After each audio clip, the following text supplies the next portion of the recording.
can I have another wine? You're listening to the Giggle Gang podcast. I don't know what I'm talking about. If you want it, just come get it. A Giggle Gang podcast. Just be myself. For fuck's sake. You know, sometimes people pay me to say ridiculous shit, and sometimes I just say it for free. Jesus Christ. You're listening to the Giggle Gang podcast. Silence. Oh, silence. Oh yeah, it was more interesting than I silence. thought you were listening to science podcast and you're like, it's time to put the Giggle Gang on, mate. It's too much. Science. Too many theories floating on No. I just need some mind-numbing entertainment while I clean my bath. Yeah. This is the second time a bathroom cleaner has been brought up today. I told a story on the last podcast. Are we just starting now? Oh, it's on. Okay, cool. We're on. Yeah, this is it. Okay. So my mum was at home cleaning the bathroom, and our next door neighbour 2 doors up had died, and I ran in. Had died? Like had a heart attack and died in his okay. driveway. And I ran in and I was like, Mum, the man at number 1's dead. And I was like 8, and she was like, Matty, you better not be pulling my leg. And she's like packing up all the bathroom. I was like, quick, you have to come now, like call an ambulance. And she was like, you better not be lying. Like, she was so angry that I pulled her away from like cleaning out the bottom of the bathroom. So... And what happened to the bathroom? Did it ever get cleaned? It did get cleaned. Unfortunately, that man died, but the bathroom did get cleaned. Well... He was a nice man, yeah. It's very interesting, actually. I'm curious to go back, because this was in New Zealand, and I moved from New Zealand to Australia when I was 11. So the woman there and me had quite the connection for the sort of 3 years between her husband dying and then us leaving. And then I went back to New Zealand about 8 years later, and I was 19, and she was so happy when I came to see her, because I was literally the last man to see her husband alive. When she walked out, he was already down. That was the end of it. And you were 8? 8 or 9, yeah, very. Did you go for like counselling? No, fuck that. It's New Zealand, mate. There was no counselling back then. But what was quite disturbing was, at school, I don't know if you had this here, right? But they'd give you like a piece of paper and they'd be like, you've got 40 minutes and you've got to write a story. This is like a writing task to see how imaginative you can be. And I wrote this story that I've just told you, but in a lot more detail, and slight embellishments on certain parts of the story were in this written story. And the teachers were so concerned that I wrote about a young boy watching a man die on his driveway. They rang my parents and they were like, I just want to speak to you about Matthew's writing task.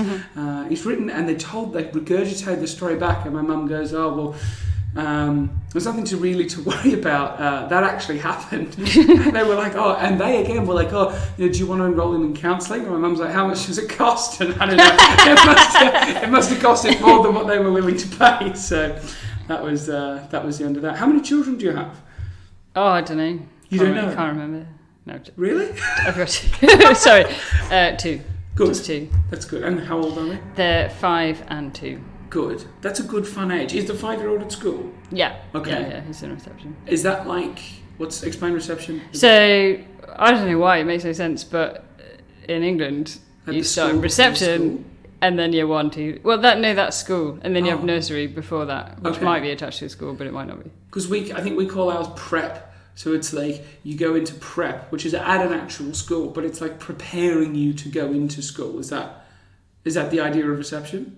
It's just the first year of school, but it is a bit nicer. They have toys, and then year 1, it's like, get rid of the toys. Right, it's time. Which I really hate that. I think they should have toys all the way through. Okay. I'm not really a fan of school. Not a fan of school in general? Well, I don't like how it is. I think it's too academic and too much just maths and science and English. Okay. In fact, not even science. In primary school, it's just maths and English. Okay. And what would be the reforms that you would make to education? Like fun. More Like practical. all the artsy. So I'm dyslexic, so I am a bit biased towards fun. So like when I went to look around my kid's school before he started, you could like meet the teacher and you could ask any questions, and they did a little presentation about how good they were in Ofsted and blah blah blah, which is like the examiners. And then I asked the question to the teacher, "What's the most fun thing you've done this year?" And she was like, "Oh," and she was really like panicked because no one had asked that question, and she was like, and I was not impressed. What did she say? Did she Well, give you in the an answer? moment, at the end, she came up with an answer. Like we painted egg cartons or something? Like No, not even that. They did a story about something. They don't get to do painting anymore. It makes me sad. I feel like this is a different podcast for a different thing, but it does make me sad.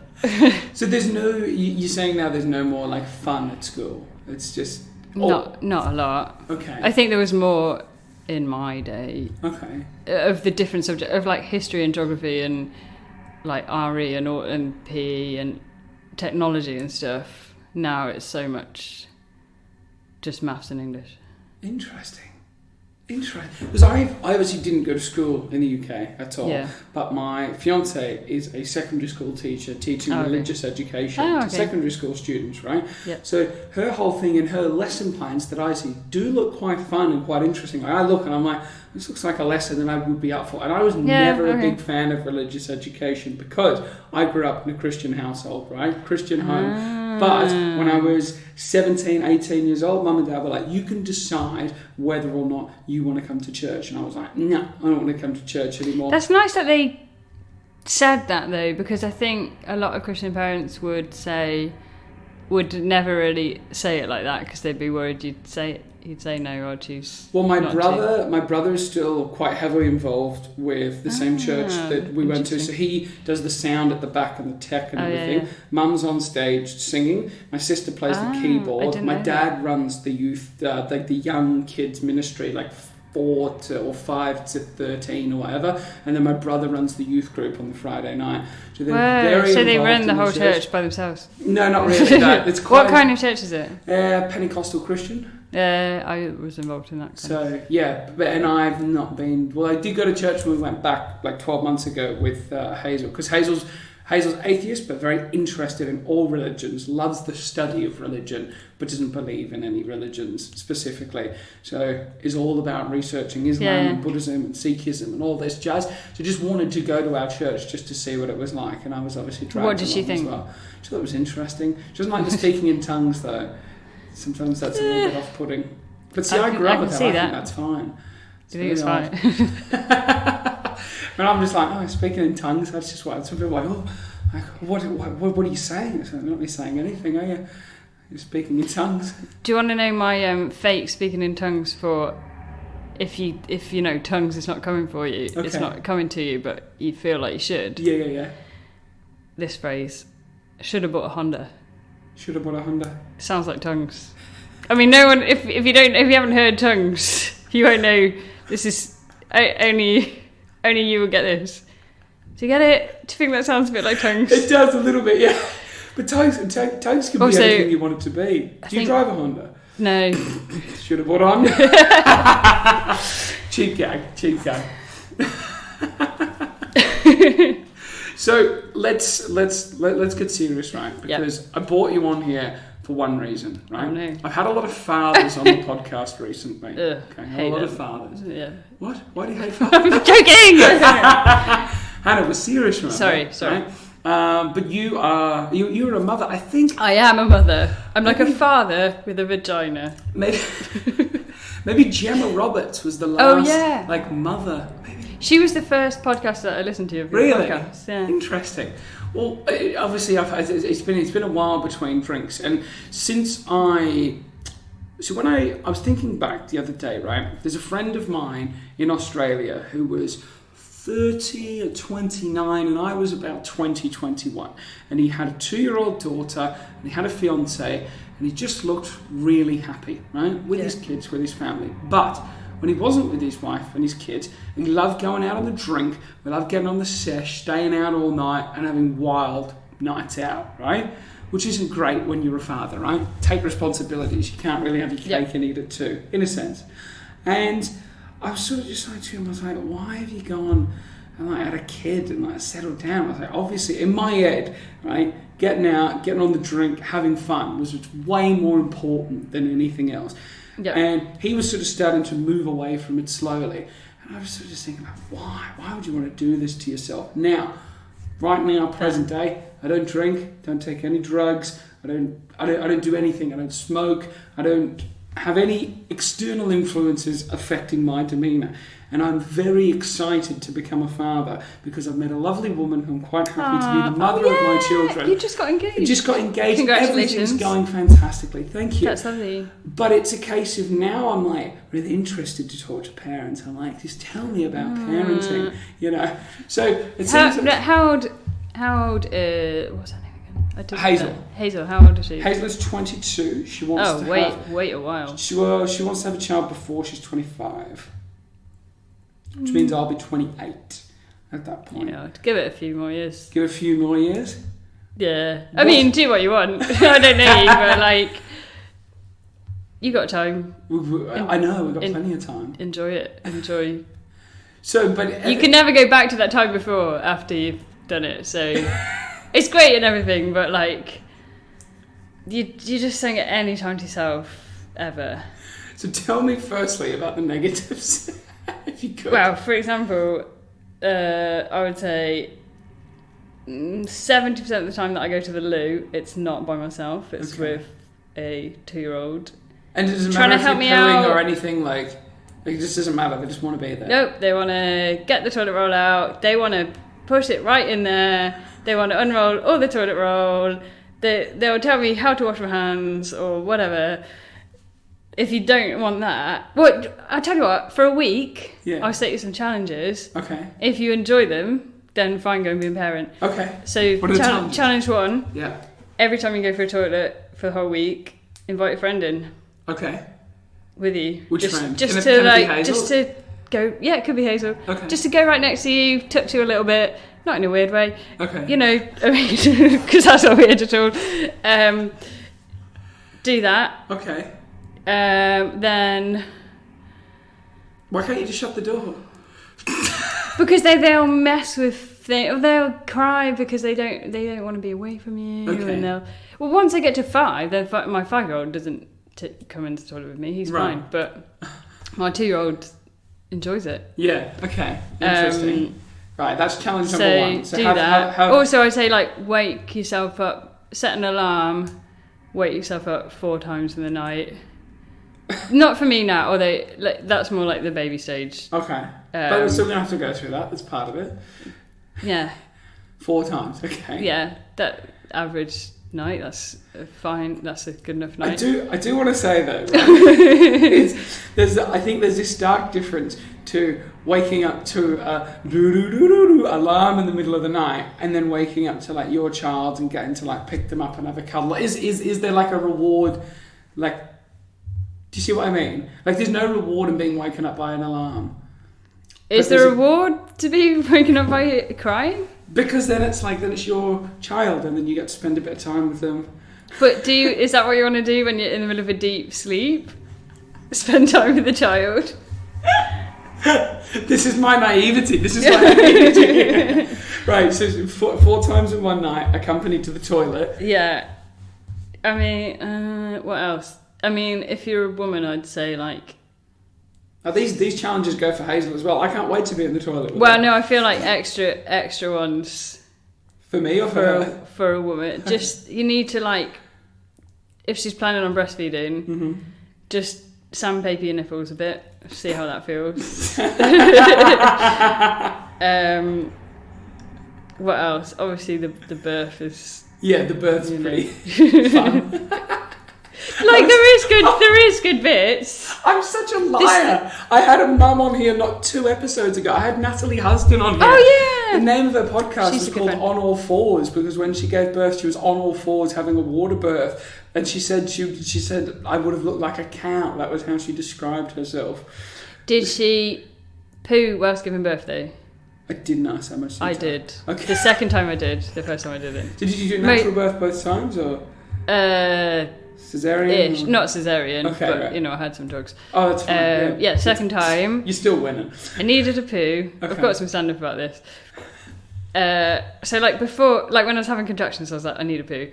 Yeah. But I was like, I don't want to risk pushing anything out while I'm at home because what if I accidentally push the baby out and I don't want that. So from a guy that's never had a contraction, is the contraction just in the front or is it a contraction of all of it? Could you feel it messing with your bowels as well? I can't even remember. It's all a blur. It's a weird I don't know. question as well. I don't know what it. It messes more with your breathing and stuff. Right. Okay. I can't even remember. Anyway, I was like, I need a poo, but I'm not in hospital. I don't want to push anything out. So then I went in, and I couldn't. I tried to poo and I couldn't poo, and then it got to like the really painful stage where I couldn't even like sit on a toilet. I needed the gas and air and everything, so I had to poo into a midwife's hand. I know. Oh my god. So I think I was on all fours, and she like put her hand on the back of my bum and just sort of caught this poo. How much poo was it? Well, just an average size poo. I don't know. I didn't see the poo, and then wiped me, then carried on giving birth.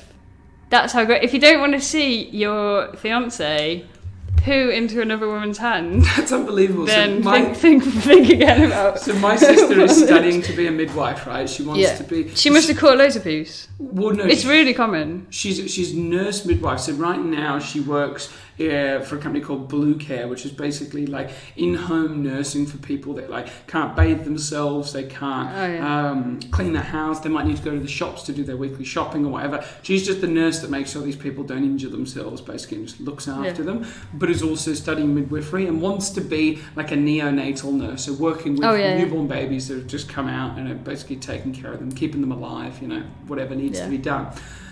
She wants to be the midwife for Hazel's birth, and Hazel's like, I don't think I want you to see me like that, because even what Natalie was saying, the thing like midwives is you see them and then you go, thanks so much for your help, and then you never see them again. Yeah, I think that's better. Like you with the pooing into the woman's hand, that woman just goes, that was just another lady. Yeah, I don't even know who that was. Number. I wouldn't even recognise her face. Yeah.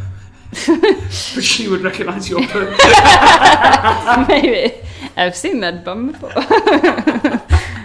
I don't know. That's unbelievable. So I just want to...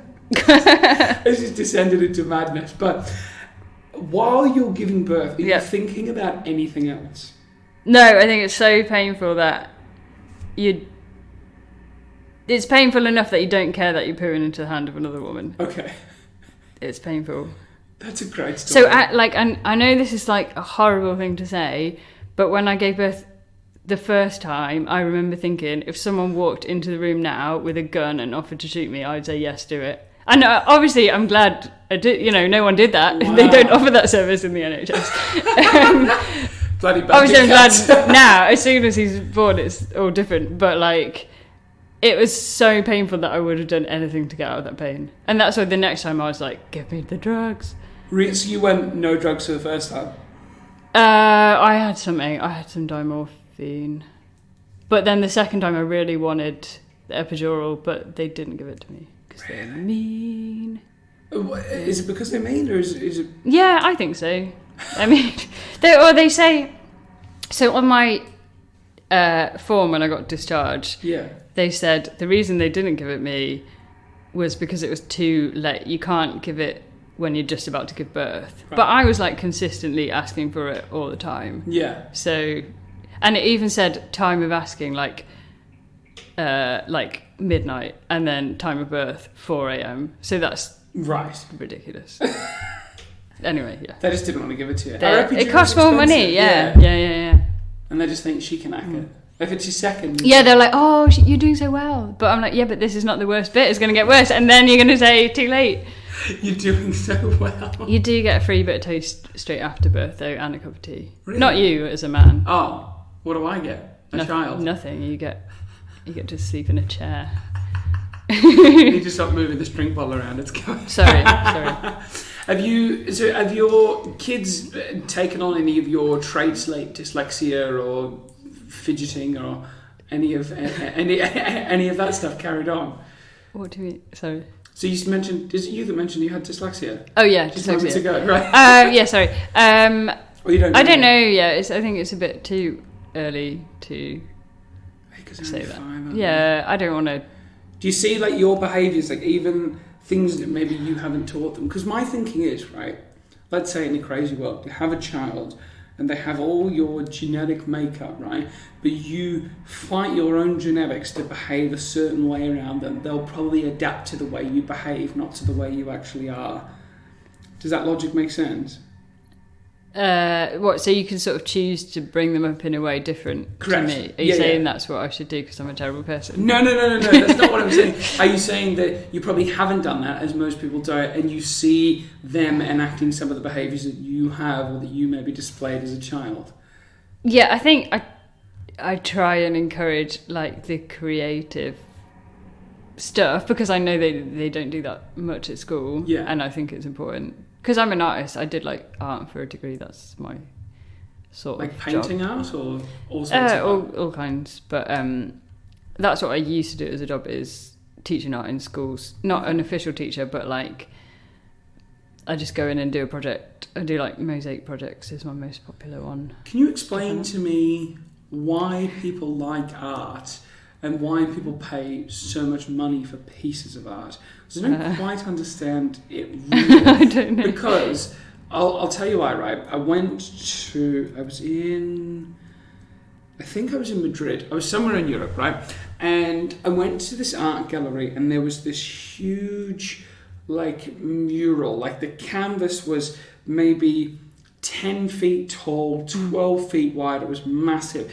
And it would just been paint just thrown on this big piece of cloth, right? Yeah. And there was a video of how they built it, and there was guys that were doing different like techniques, and they were like scrunching up paper and dabbing it on, and then doing things with brushes and rollers and all sorts of different stuff, right? But it was like all this time and energy had just been poured into this thing that looked like nothing. Like it had no discernible features of anything. And this was supposed to be like a masterpiece. And I just look at it and I was like, this is just someone that doesn't give a fuck. It's just picked up some paint and just gone, ah, and then it's just calling it art. Am I ignorant? Is this... No, I sort of think that, but Is there a meaning I that feel I'm like missing? as an art student, I was one of the few people that would say stuff like that. Okay. I feel like it was just bullshitting, like So, doing an art degree. A bit. so while you're doing the art degree, is it just a bunch of people? Because you know sometimes you feel like people are just saying things because they feel like that's what they have to say at the position that they're in. Do you know what I mean? Yeah. And it wasn't okay to be like, oh, I just want to draw a picture of a tree because trees are pretty. Yeah. You don't pass with that kind of description, even if your painting's amazing. Yeah. Like if you got no reasoning, then So what was a reason to draw a tree? What would be an elaborate? I don't know. reason? That was what would annoy me about the course, is that I'd do what I wanted to do and then I had to make up some crap about what it meant and why I was doing it, and it was difficult. Has anyone from your course made like a lot of money off art? If like anyone you kept track of? I doubt it. Because I feel Not like there's a lot like of people doing they're art degrees. working in art, but Yeah. some of them. But I don't think anyone's made a lot of money from art. Art's so weird though, because I was talking to a guy that had a lot of money, and he was talking about basically investing in assets to basically offset, instead of putting money in banks, put money into assets. So you buy art, you buy jewelry, you buy things where they'll appreciate or they'll hold their value basically. And I was like, who decides the value of art? Like I understand that is jewelry, weird. like the weight of the gold or the cut or Yeah. whatever, it's very cut and dry. But like if you pay £12,000 for a piece of art, who says that? It's only you that said it's £12,000 because you were the fool that paid for it. Like, Yeah. Well, I guess if it's a famous person from history, then if you buy a Monet or something, then it's just quite a safe bet that it's not going to go down in value. I don't know. I don't get it. for a person that studied art, you really seem very nonchalant about art. Well, yeah. I think I'm over being an artist now. I'm sick of it now. Yeah, being a comedian is a bit more real, isn't it? Yeah, I guess. I have a similar attitude. It's a bit more towards down to comedy. earth, Yeah, I think. I feel like there's a lot less bullshit with comedy. Yeah. There's still a lot of idiots. Like, Yeah. have you had any? I feel like you're the nicest person. I don't think you would have had thanks. any run-ins on the comedy scene with anyone like winding you up or upsetting you. I got heckled last week and it was really over. That's the worst thing that's happened to you on the circuit. Nothing awful. Do you know what? I told somebody that you were coming on, I said, Hannah Jones, is that woman that offered comedians to stay at her house for Oh, free? yeah. And I was like, yeah. And then we're like, isn't she lovely? I was like, yeah. I thought you were going to say, isn't she a freak? No, that's like... Who was that? Big Lou. Lou Jones. You've never met him. He's never met you. How weird. But he's seen a picture of my spare room. Yeah. How many people have taken you up on the offer? 2 people. Okay. That's good. Yeah. And I didn't kill any of them, so... That's good. Good, yeah. I was just going to make a horrible suicide joke then about them killing themselves. I just thought, this week of all weeks, probably not the best week. Fucking hell. Right, let's completely change tacks because you came in before, right? We're spoken about motherhood. But you came in before. You said we're going to touch on it a bit here. So there's a couple of things you wanted to talk about, and something interesting about you is that you had cancer.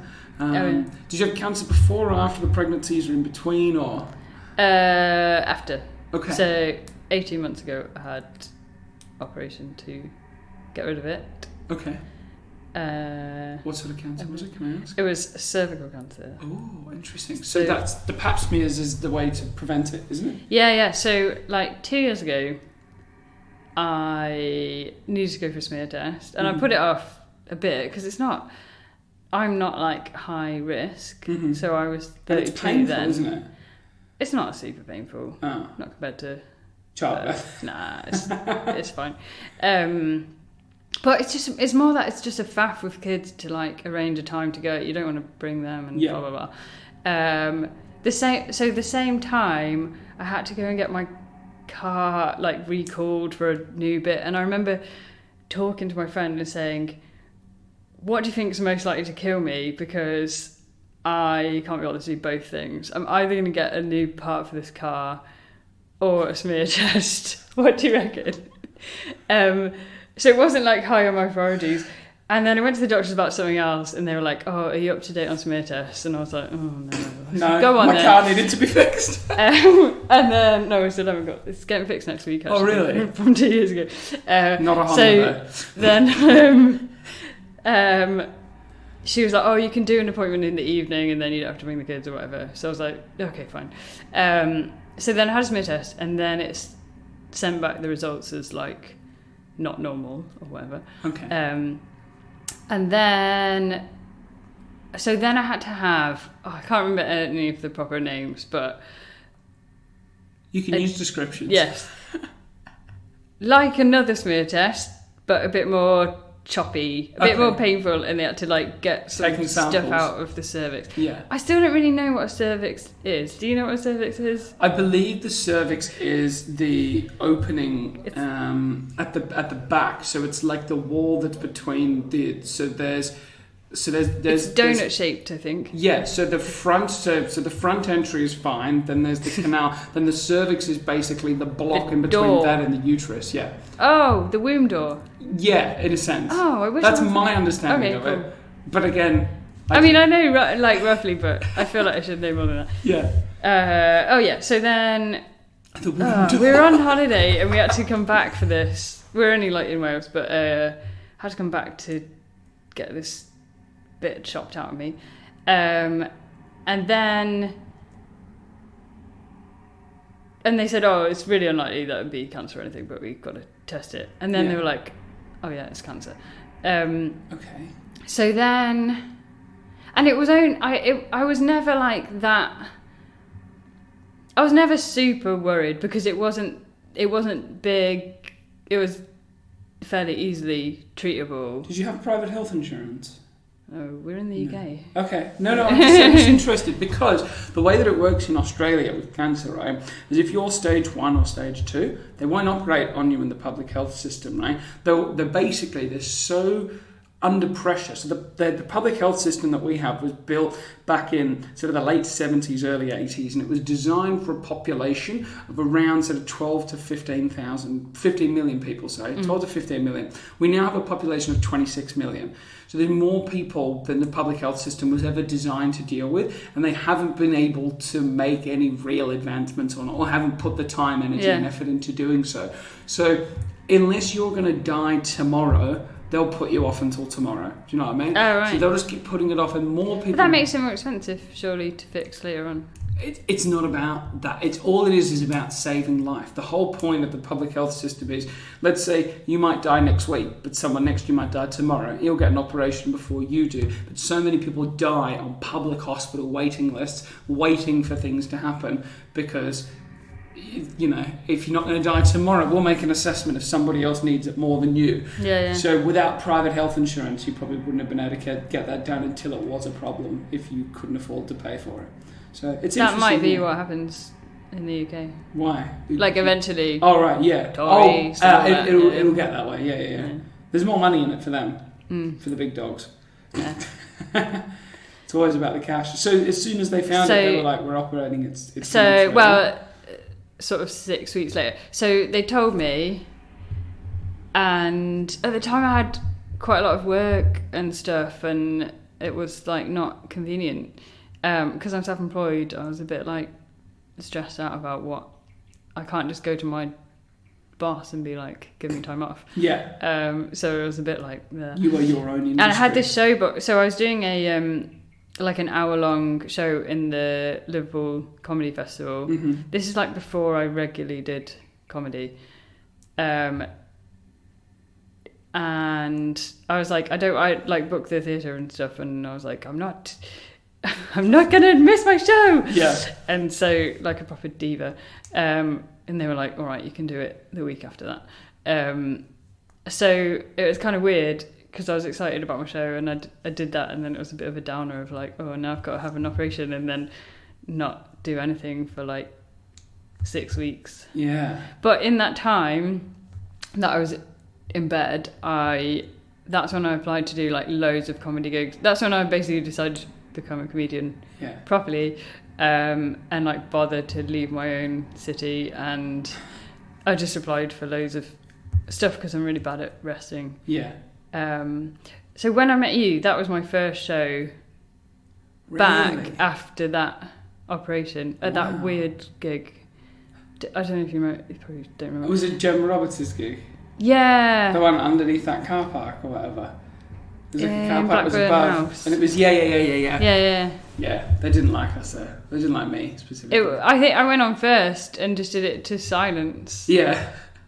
That was odd, but that was like my first. That's when I count. If someone asks how long I've been doing comedy, that counts as your first sort gig. of count it from there. Even though I did do it, I've been doing it for like 8 years, but like really sporadically, and I've had kids in that time, and I only did it as a hobby, and then I decided I'm going to do it for real. Yeah. Then. So. Do you think your experience, your ability to handle chaos and uncomfortability of having children makes you more adaptable when it comes to performing to weird rooms? Maybe it makes you like not care so much. Like I feel like it's not my whole identity in the way that it is for some people. Yeah. And I feel like I'll probably be less likely to make it as a big comedian because of that. Yeah. But I think I'm more likely to have a healthier, happier life. When you were... Do you know what I mean? Like, I think it's a bit dangerous to like really... there's some like young comedians, I don't want to name names, who like super just want to be a comedian, and that's their whole identity, and they're really going for it, and they'll probably make it, you know, much more likely than I will. Yeah. But I think if they don't make it, I think that's more dangerous. Whereas I feel like if I don't make it, even if they do make it, it's pretty dangerous. I feel like I could just quit in here and be like, oh well, I'll try something else. I hope not to. But when you were younger, though, did you like when you were growing up? Were you like, I wanted to be an artist, or was a goal for you to always be a mum, or did you want to be creative? Or I'm trying to think. I did want to be a mum. Most people do get to be mums. Yeah, I guess.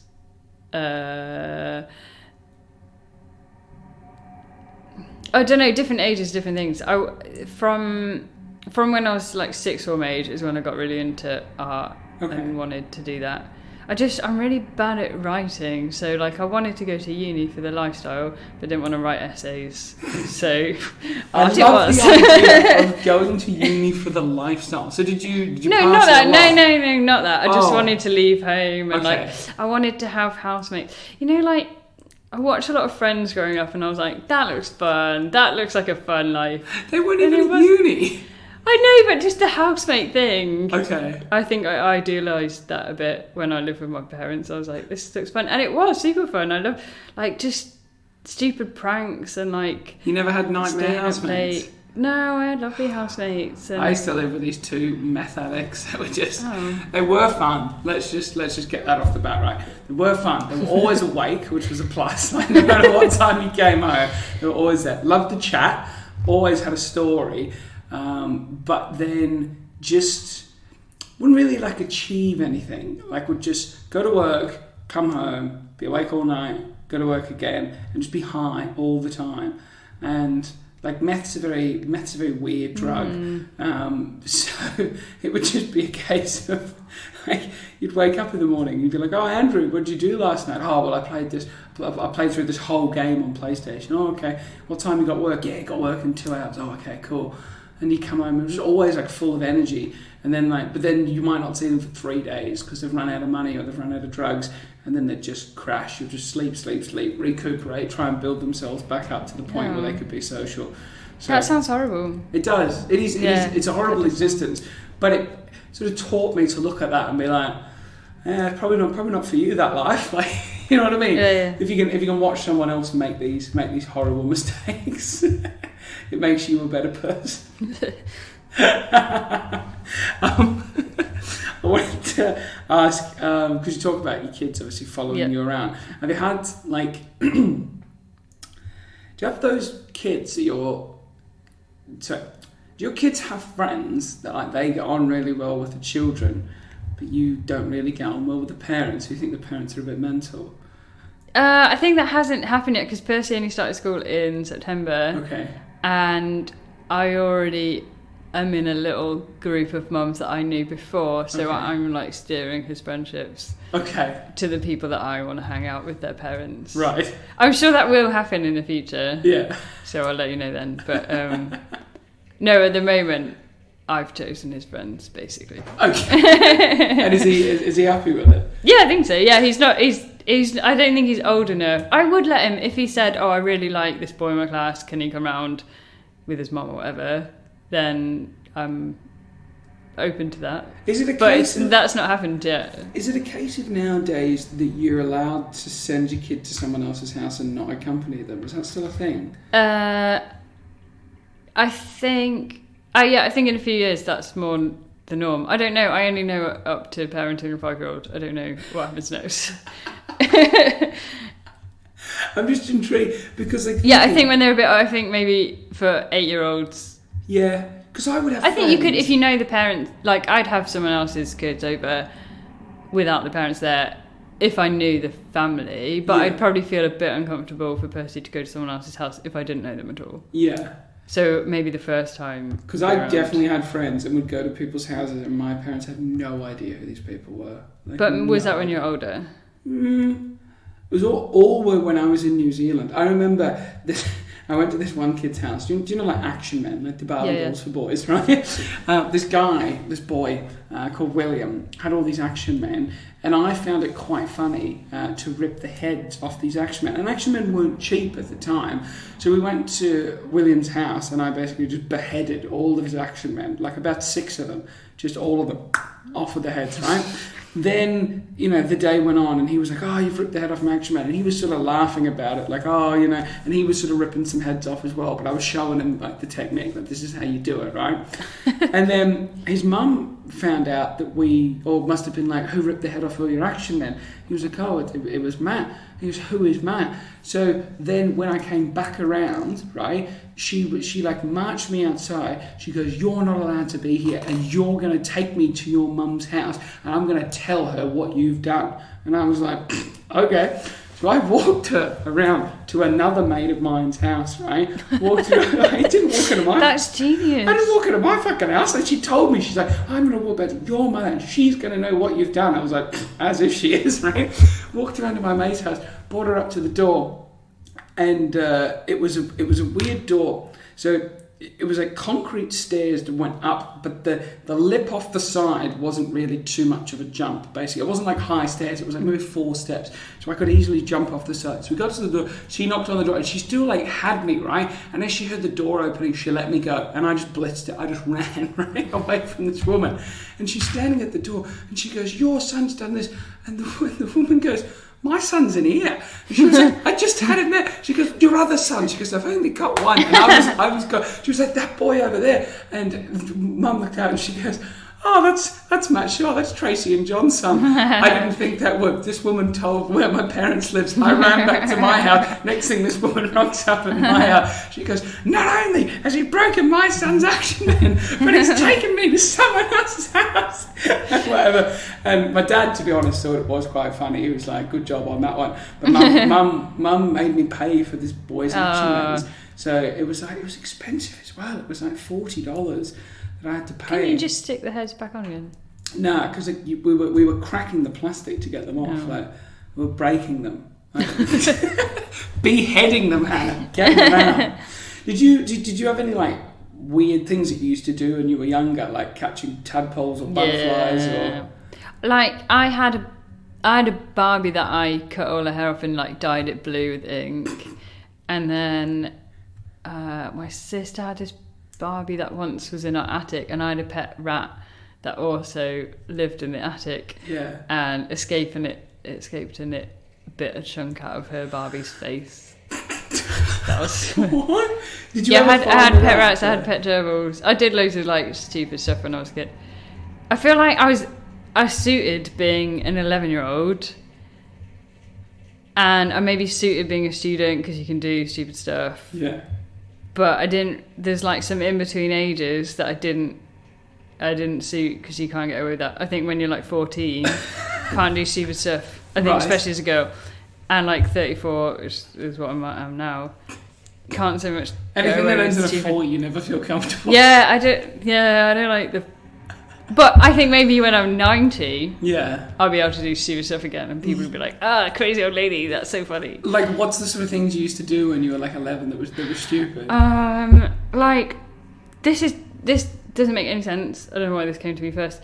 I used to like padlock my shoes together. Okay. Just for with an actual padlock. Yeah. And so hang on. I'm sure there's better examples. But so like the shoelaces, you would like tie like this bit, like this yeah, bit well, here? that bit at the bottom there. Oh, that bit. Yeah, I just thought it was funny. You padlock that to that. Yeah. And then try and walk around, or I married my gerbil. Okay. In a ceremony, or yeah, well, I had this like great aunt or something who was like terrible at buying presents, and she didn't really know what age I was, and she didn't know that I was like not a girly girl. And so she bought me this, like, my first wedding set for, like, a Christmas present. Okay. And I was like, this is a stupid present. So then what was included in the So it was like a wedding? little marriage certificate and, like, pretend veil and stuff like that. For, like, a 6-year-old girly girl. Yeah. And I was like, oh, I'm going to marry my gerbil. That would be a laugh. Yeah.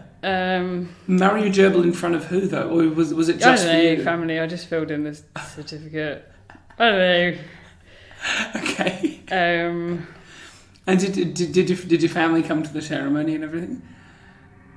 I don't even remember more than just I had a marriage certificate, and I used to tell people that I'm married to my gerbil. Just stupid stuff like that.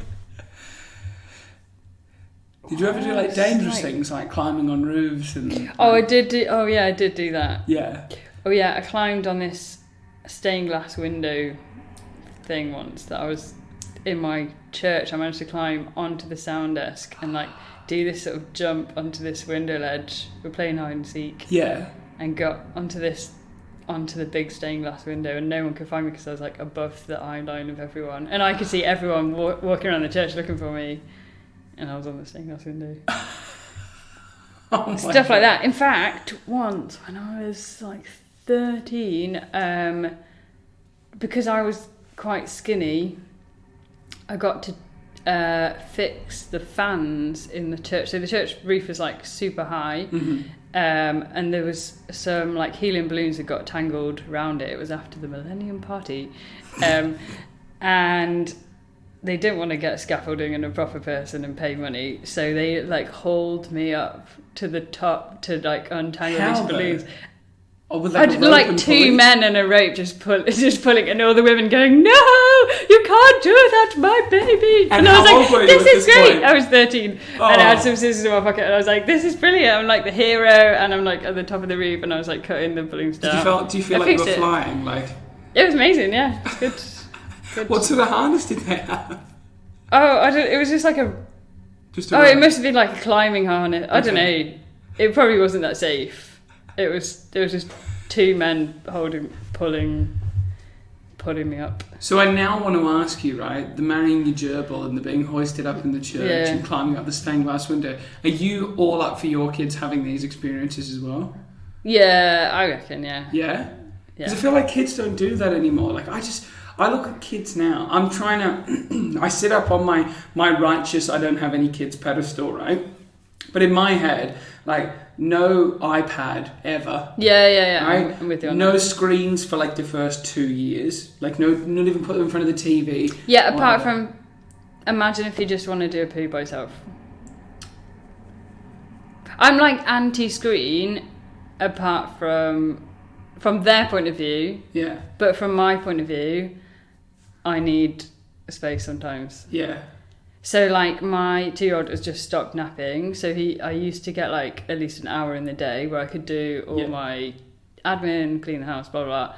I don't get any of that anymore, and so TV's the only way I can get a break in the day. Okay. So as I said, up on my righteous no kids. No, because I agree. Like they don't need screen time, and I just think kids are so boring and soft these days because there's nothing that challenges them. They don't understand losing. They don't understand the concept of being a loser, right? You need to feel every winner ever was a fucking loser, all right? You need to feel what it feels like to be slow, inadequate, not skilled in order for you to want to get better. That's the whole hunger of winning. So the fact that everyone gets a participation award and we don't want to hurt anyone's feelings is just damaging kids day in, day out. We play soccer, but we don't keep score.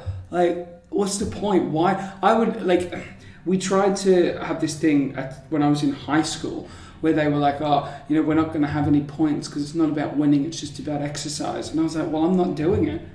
Because if I can't win, then there's no motivation for me to do anything. I like to win things. Yeah. I have a hunger for winning, and that comes from being a loser and losing things.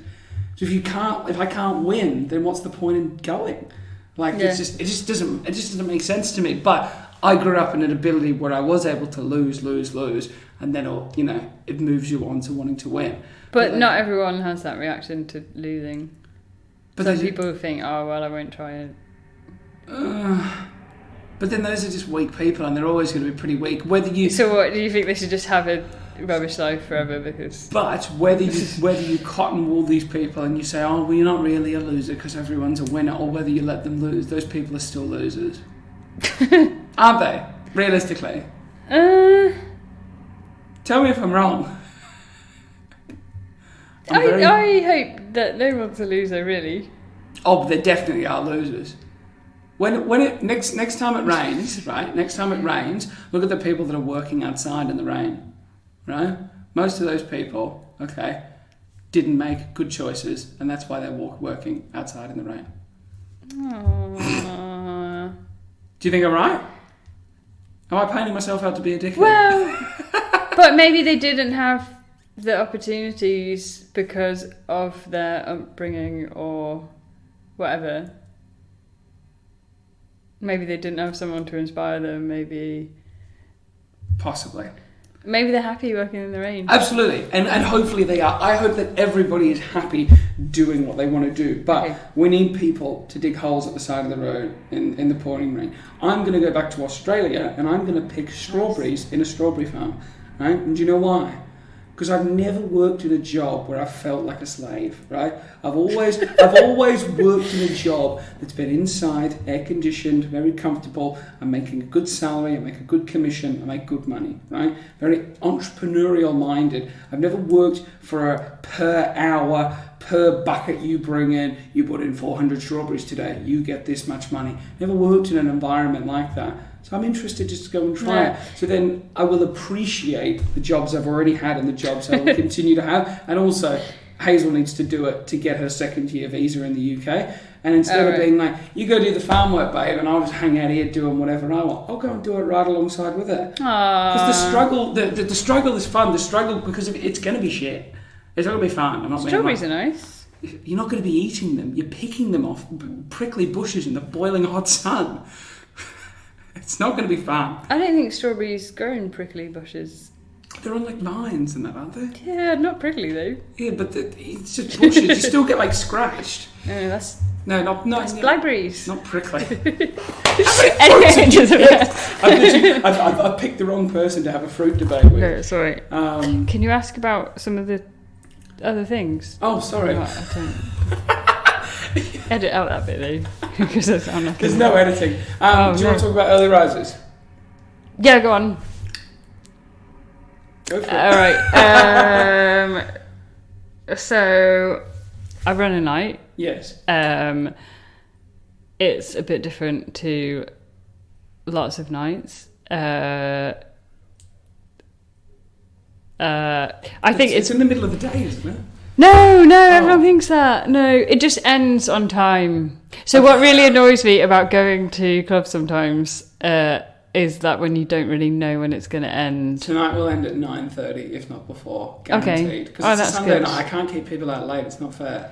And that's good. Because some people have real jobs. Yeah. So it's like for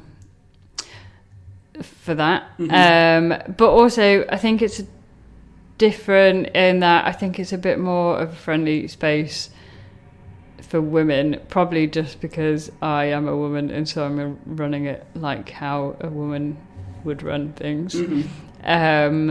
It's a bit more creative, it's a bit more like visual and props, and we've got our own little thing. We've got like a goodbye song at the end. Okay. And do you have and we do repeat custom and fans? Yeah. And we do like this bit called Have a Go Hero, where someone who's never done comedy before does like 3 minutes of comedy. And so it's kind of like, I try and make it a really encouraging environment. It's not like, oh, who can be the best? Yeah. Let's have fun. Just nice. Like, do you know Sam Avery? Yes. He described my night as like getting in a bubble bath. It's like, oh, that's lovely. Yeah. Good. Fantastic. When is it? It's on the second Wednesday of the month. It was in Gorilla in town, but we're moving next month to Allerton, which is South Liverpool, because we got kicked out of our venue. Okay. Is Gorilla still there? But they just kicked you out? Yeah. It's right, okay. Gorilla. I thought it was gorilla like the animal, but it's not. It's gorilla. Oh, gorilla. Like a I'm a griller. No, like grilling. Yeah. What's your job? I'm a griller. And you did also want to talk about women's representation in comedy. Oh, I just had some theories about why there are less women in comedy, or why women go into comedy. Okay. That I don't know if you'd agree or. Oh, I'll tell you if I agree or disagree. Fire away with you. Fire away with your theories. So, I think comedians come in two categories: either bullied at school or drama student. Yep. Would you agree with that? Or abandoned / inadequacy, anxiety, seeking approval. For example, yeah. I'd put that in with the bullying category. Okay. Fair enough. Sad life. Let's go for sad life or drama student. Yep. Sad life or show off. Sad life or performer. Yeah. Yep. Okay, Perfect. cool. Yep. So I think of the people in the sad life category, I think it's a very male thing to get bullied and use comedy as a defence.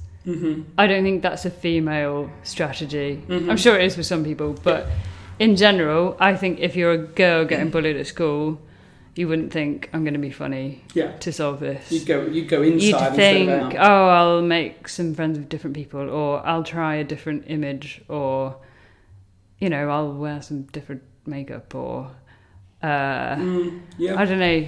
I don't want to generalise all women. Say for women, right? I don't want to generalise. But being funny, I don't think is a thing that's celebrated so much for women in school age. No, not at all. The thing is that being funny for men, it's almost expected that you've got a bit of banter and that you're a little bit funny, right? You've got a bit of personality. For women, that's not a strong trait of women. Women are seen to be more looks based, or maybe more intellectual, nurturing, caring, whereas men are hardworking but entertainers, and it just comes from the bloodline of women never really got the opportunity to be entertainers because they were busy. They had do you know what a man said to me once a long time ago? He said, "Oh, Hannah, you're funny. Dan must be rubbing off on you," as in my husband. Oh, like I'm funny because because I'm spending time with him. Yeah, that's the only explanation. I think people have said that to my fiance as well. I think comedians say it to her as well. They go, Hazel, you're actually really funny. Like, is it because you're dating Matt? She was like, I was funny before I met this idiot. Like, you know what I mean? I was a person, but I think it is very interesting. Being a woman in comedy. Can I throw another theory at you? Because this is a debate we were having last night. On stage, a female comedian can't accentuate any physical features or any sort of physical attractions on stage because it distracts the audience and people find it hard to laugh at someone who they're sexually attracted to.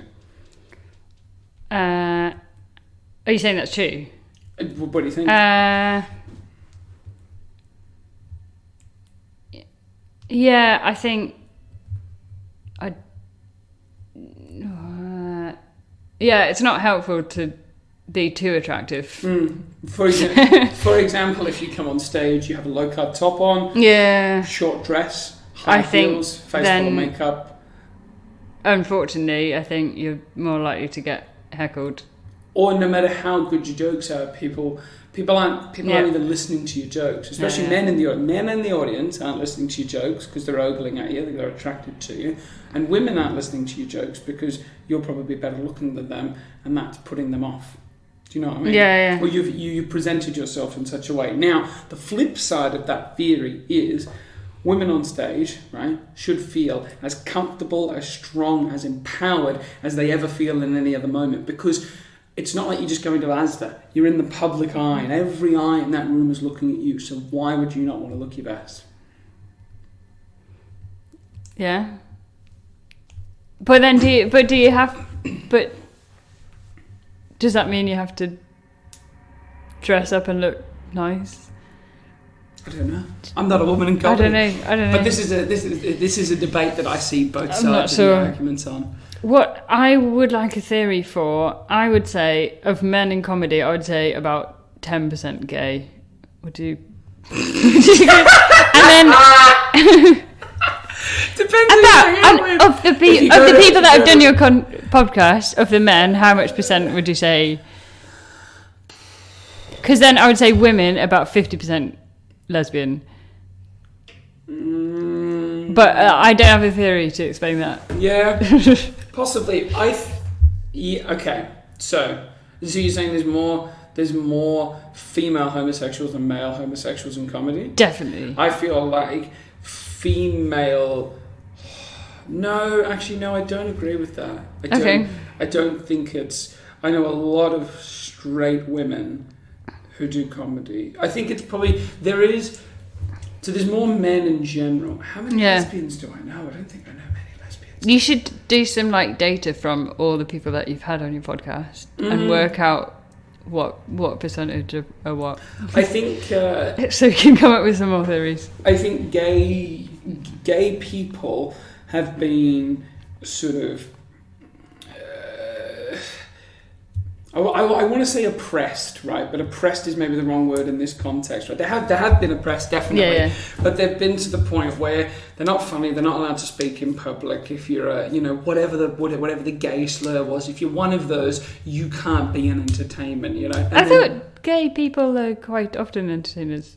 I know, the pendulum has shifted, this is what I mean. And now it's fantastic. There's more gay people in entertainment than ever before. There's specifically gay TV programs. It's a whole gay network of entertainment now. It's completely shifted the other way. It just means that gay people are more empowered, not only to talk about gay issues, the issues that they've had growing up, the issues that they have in current day, but also giving someone else a figure to look up to. Do you know what I mean? I think that's really important. If you're a 14, 15-year-old boy or girl now struggling with your sexuality, to have someone that's famous, respected, and speaks about things that are within your interest. Same as if you're big on environmental issues or whatever the fuck you stand for, right? If you have a figure that's in the public eye that's big on what you believe in, that's going to empower you more to either follow in their footsteps or follow on your own path under their, mentorship or whatever the word is for it.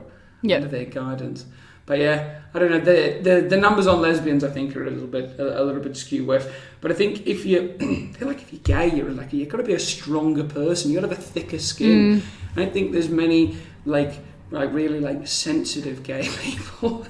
That might be a sweeping generalization, but I think it depends what industry, because I think in entertainment, I think now they are well represented, but not in probably business and science and other things. I don't know. We began the podcast on science, and we'll end the podcast on science. We've done over an hour. Okay. Is there anything that you want to promote just before? We did earlier before. Just promote. I was going to ask you to ask me about the Christian thing, but I feel like that's a no. I think did we touch on it a bit? A little bit. We talked about tongues. Not really. We talked about drugs. Tongues. You said drugs. I was like, I'm sorry my housemates did meth. It wasn't my fault. Have you been a Christian, like born again Christian from when you were a child? Or? My parents are Christian, so... Okay. Grew up in the Christian home? But I did grow up in a Christian home, but then I did sort of make my own decision. Okay. Church every Sunday? Yeah. Ooh. Pentecostal Christian or what? Oh, I was for a bit. I've flipped around a bit. And now I'm in an Anglican, villagey old person church. Is it fun? But it's actually really good, yeah. I've only moved there a year ago. And it's pretty real, actually. It's not like what you would expect. See, my issue with church was that the specific church that I went to, right? I knew everyone. I was growing up in that church, right?